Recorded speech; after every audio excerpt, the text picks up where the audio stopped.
జై శ్రీరామ్ అందరికీ, సాంశరణం సాములందరికీ. నేను నల్లమల్లారెడ్డి కాలేజీలో ఇంజనీరింగ్ ఫస్ట్ ఇయర్ చేస్తున్నా. అయ్యప్ప మాల దీక్ష వేసుకొని కాలేజ్కి వస్తే నల్ల బట్టలు వేసుకొని కాలేజీకి రావద్దని అన్నారు.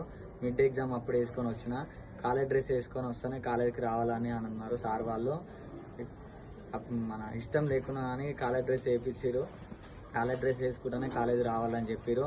కాలేజీ రాకుంటే ఇంటికాడ ఉంటానేమో మా డాడీ సామ్ ఫోన్ చేసి మీ సామ్ కాలేజ్కి వస్తలేడు, కాలేజ్ పంపించని అని అన్నారు.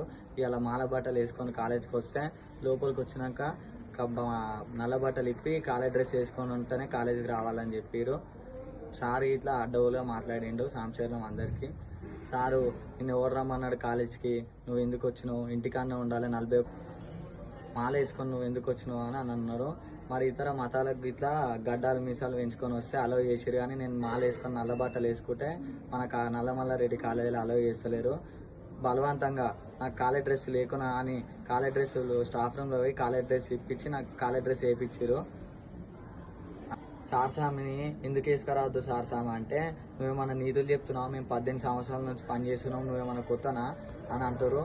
హిందూ మతాలు అయ్యప్ప మాల వేసుకొని కాలేజ్కి వస్తేనే కాలేజ్ డ్రెస్ అలో ఉంటేనే రావాలని చెప్పారు, మాల బట్టలు వేసుకుంటే అలో లేదని చెప్పారు. మరి వేరే మతస్థులు కాలేజ్కి వచ్చి గడ్డాలు పెంచుకొని వస్తే వాళ్ళకి ఎందుకు పర్మిషన్ ఉంది అని నేను అడుగుతున్నా అందరినీ.